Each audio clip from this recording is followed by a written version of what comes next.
华國鋒為什麼不敢讓鄧小平復出？因為這個人太能幹了。1975年，他剛主持中央工作，就把鐵路整頓通了，把生產搞上去了，把爛攤子收拾得井井有條。這樣厲害的人物如果回來，華國鋒的處境就會顯得有些尷尬。他提出的2個凡是方針，讓鄧小平永遠翻不了身。可老同志們不答應，逼得華國鋒不得不開出一個條件：只要鄧小平寫一句話，承認天安門事件是反革命，復出的事馬上就辦。而鄧小平的回答卻讓所有人都愣住了。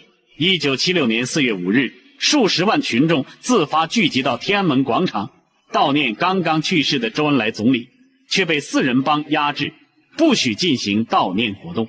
這一舉動瞬間激發了群眾對四人幫的不滿，這場運動被定性為反革命事件，鄧小平被認定為幕後黑手，撤銷了他在黨內外的一切職務，只保留黨籍以觀後效。從此以後，鄧小平就一直處於被軟禁的狀態。1976年10月，華國鋒聯合葉劍英、汪東興一舉粉碎了四人幫，政治格局發生了天翻地覆的變化。按理說，鄧小平應該很快就能恢復工作。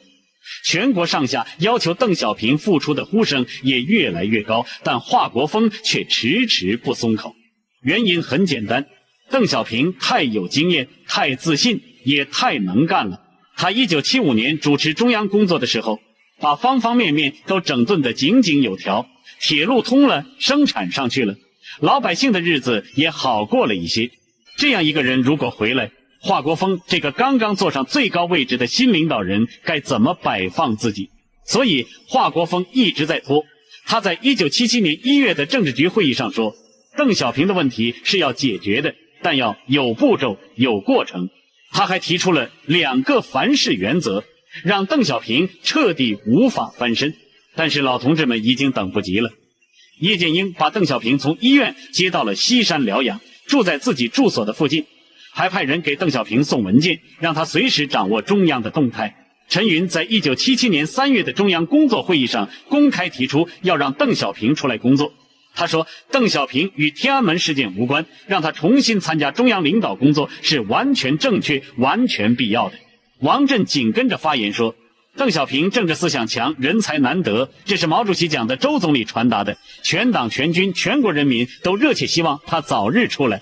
眼看壓力越來越大，華國鋒不得不表態了。他說可以讓鄧小平出来工作，但是要通過10屆3中全會和11大正式做出決定。在此之前，鄧小平需要寫個東西表明態度。他派出2名幹部直接登門拜訪，跟鄧小平攤牌，只要鄧小平承認天安門事件是反革命事件，復出的事情馬上就辦，卻被鄧小平嚴詞拒絕了。我出不出來沒關係，但是天安門事件不是反革命行動。那麼鄧小平拒絕承認反革命事件後，事情會怎麼發展呢？